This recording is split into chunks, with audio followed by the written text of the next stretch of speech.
दोस्तों ईरान ने अंटार्कटिका को लेकर बहुत बड़ा दावा ठोका है। उसने कहा है कि हम बहुत जल्द ही वहां पर न सिर्फ अपना झंडा फहराएंगे प्राउडली, बल्कि वहां पर अपने रिसर्च बेसिस और तो और मिलिट्री बेसिस भी बनाएंगे। यही वजह है अमेरिका, यूके और इस तरह के जितने भी ताकतवर और मशहूर देश हैं उनमें इस चीज़ को लेकर हलचल नज़र आ रही है और वो परेशान नज़र आ रहे हैं। आप में से बहुत सारे लोग तो ऐसे होंगे जो सोच रहे होंगे ये अंटार्कटिका है क्या भाई, ये किस बला का नाम है। तो दोस्तों आप लोगों ने अक्सर सुना होगा हमारी दुनिया में 7 महाद्वीप हैं, 7 कॉन्टिनेंट्स हैं। पहला एशिया है जिसमें हम रहते हैं, जिसमें दुनिया के ज़्यादातर देश मौजूद हैं। दूसरा यूरोप है, इसके अलावा अफ्रीका है, ऑस्ट्रेलिया है, साउथ अमेरिका है जिसमें ब्राज़ील जैसे देश मौजूद हैं, और साथ ही साथ नॉर्थ अमेरिका है जिसमें कनाडा, अमेरिका जैसे देश मौजूद हैं, और जो 7वां है वही है अंटार्कटिका। अब यहाँ पर कौन सा देश है? तो यहाँ पर भाई कोई सा देश नहीं है। वजह यह है कि यहाँ का जो इन्वायरमेंट है, जो माहौल है, वो इस तरह का नहीं है कि वहाँ पर इंसान जाकर ज़िंदगी गुजार सके, इसीलिए वहाँ पर इंसान रहते भी नहीं हैं। लेकिन अब अचानक से ईरान की तरफ से दावा ठोका गया है, मतलब वो उसको क्लेम कर रहा है और वहाँ पर अपना हक जताने की कोशिश कर रहा है और कह रहा है कि हम तो वहाँ मिलिट्री बेसिस तक बनाएंगे। वैसे आपकी नॉलेज के लिए बता दूँ कि अभी तक वहाँ पर किसी का मिलिट्री बेस नहीं है। अगर आप मैप में भी देखते होंगे तो आपको बमुश्किल ही ये अंटार्कटिका नज़र आता होगा। क्यों? क्योंकि अगर गोल मैप होता है जो आमतौर पर हमारे यहाँ ऑफिसेज वगैरह में ग्लोब वगैरह रखे होते हैं, उसमें तो वो नज़र आता है नीचे की साइड में। लेकिन अगर आपको एक स्क्रीन पर दिखाया जाए, एक फ़ोटो की शक्ल में दिखाया जाए, जो आमतौर पर हम लोग भी दिखाते हैं आपको, तो उसमें सिर्फ नीचे नीचे एक बर्फ़ की तरह थोड़ा सा उसका टुकड़ा नज़र आता है, पूरा अंटार्कटिका नज़र नहीं आता है। तो उस अंटार्कटिका पर अभी तक किसी का मिलिट्री बेस है भी नहीं। हाँ, कुछ देशों के बेसिस हैं, लेकिन वो रिसर्च बेसिस हैं, मिलिट्री पर्पस से नहीं है। अब क्यों नहीं है? तो इसके पीछे भी एक कहानी है कि दरअसल 1959 में, यानी कि 1959 में एक ट्रीटी हुई थी। दुनिया के जो मशहूर और ताकतवर देश थे वो इकट्ठा हुए थे और उन्होंने इस महाद्वीप को लेकर कुछ फैसले किए थे। उसमें ये कहा गया था कि कोई भी बंदा यहाँ पर, कोई भी देश मिलिट्री बेसिस नहीं बनाएगा, और इसके अलावा ये भी कहा गया था कि यहाँ पर कोई भी हथियार का परीक्षण नहीं किया जाएगा, एक्सपेरिमेंट नहीं किया जाएगा। यहाँ पर जो है आप रेडियो एक्टिव वेस्ट वगैरह की भी एक्टिविटी को नहीं करेंगे। तो इस तरह के सारे कायदे कानून बनाए गए थे। ये ट्रीटी 1959 में बैठकर बनाई गई थी और 1961 में लागू हो गई थी। वैसे इसकी कोई एक्सपायरी डेट नहीं थी, लेकिन ये कहा गया था कि हर 30 साल के बाद ये सारे देश एक बार फिर से टेबल पर आया करेंगे और इस पूरी ट्रीटी को रिव्यू किया करेंगे कि कहीं कोई और तो फैसले नहीं लेना है, कहीं कुछ और तो नहीं करना है।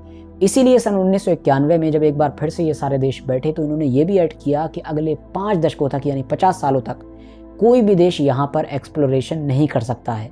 मतलब कि ऐसा नहीं है कि कोई भी देश जाए और कहे हमें तेल खोजना है, कोई कहे हमें गैस खोजना है, तो इस तरह की कोई भी एक्टिविटी यहाँ पर नहीं की जा सकती 2041 तक। और ऐसा फैसला इसीलिए लिया गया था क्योंकि जाहिर है यहाँ का माहौल ऐसा है कि अगर आप ये सारे काम करेंगे, हथियारों का एक्सपेरिमेंट करेंगे, तेल गैसेस वगैरह निकालेंगे जैसे दुनिया के बाकी कोनों से निकाल रहे हो, तो जाहिर है जो बर्फ़ वगैरह है वो सब पिघलना शुरू हो जाएगी और हालात बद से बदतर होते चले जाएंगे।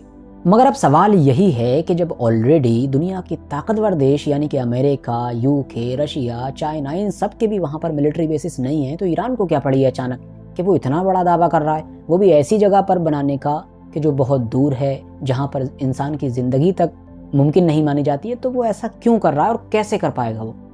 तो देखिए दोस्तों, ज़्यादातर एक्सपर्ट्स का ये मानना है कि इस तरह का जो दावा ईरान ने किया है, उसके दावे से कोई ऐसा तो है नहीं कि उसने कहा कि हाँ हम वहाँ झंडा फहराएंगे या मिलिट्री बेस बनाएंगे, तो उसने मिलिट्री बेस बना लिया या वो उसका हो जाएगा इतनी आसानी से। ऐसा नहीं है, बल्कि ये सारा कदम जो है, ये सारे जो दावे हैं, ये ईरान इसलिए कर रहा है ताकि वो दुनिया को अवेयर कर सके उस अपनी एक्टिविटी से, उस मिशन से जो वो पिछले कई सालों से, यानी 2008 और 9 से लगातार चलाता आ रहा है। वो मिशन क्या है? वो अपनी नेवी को, अपनी जो जल सेना है, उसको दुनिया में ज़्यादा से ज़्यादा फैलाना चाहता है। मतलब वो ये चाहता है कि दुनिया के हर कोने में हम पहुंच जाएं और हमारी नेवी ताकतवर से ताकतवर हो जाए। तो वो उस चीज़ की तरफ दुनिया का ध्यान खींचना चाहता है। साथ ही साथ इस दावे के साथ वो अमेरिका को भी धमका रहा है। वो कैसे?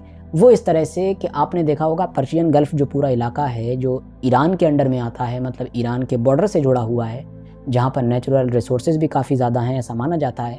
तो उस पूरे इलाके में वक्त वक्त पर अमेरिका आता रहता है अपनी नेवी को लेकर और धौंस जमाता रहता है, जिससे ईरान को परेशानी होगी क्योंकि वो उसकी वाटर बॉडी है।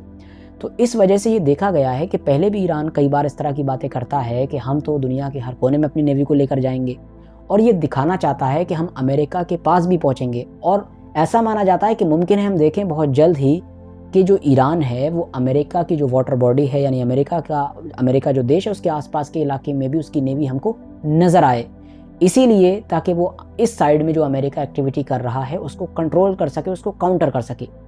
ईरान की तरफ से पहले भी इस तरह का बयान आया था कि हम दुनिया के हर कोने में जाएंगे लेकिन हम किसी की सीमा में नहीं एंटर होंगे, यानी हम इंटरनेशनल एरिया में रहेंगे। हम किसी देश की जो वाटर बॉडी होगी, हम सभी जानते हैं जब कोई देश होता है उसके आसपास का जितना इलाका होता है समुद्री, एक लिमिट तक वो उसी का माना जाता है। तो ईरान कहता है हम हर जगह जाएंगे लेकिन इंटरनेशनल सीमा में रहेंगे, किसी देश की सीमा में नहीं घुसेंगे। लेकिन दूसरी तरफ हम अपने देश की सीमा में भी किसी को एंटर नहीं होने देंगे। तो आप समझ सकते हैं खुले तौर पर ईरान इन तमाम चीज़ों से किस पर निशाना साधता है और किस को काउंटर करने की कोशिश करता है। फिलहाल आज की अपनी वीडियो को तो हम यहीं पर ख़त्म करते हैं। वीडियो अगर इन्फॉर्मेटिव लगी हो तो लाइक करने के साथ साथ दोस्तों के साथ ज़रूर शेयर करें, और आगे भी इसी तरह की वीडियोस देखने के लिए इस चैनल को ज़रूर सब्सक्राइब करने के साथ साथ बेल आइकन को ज़रूर प्रेस करें।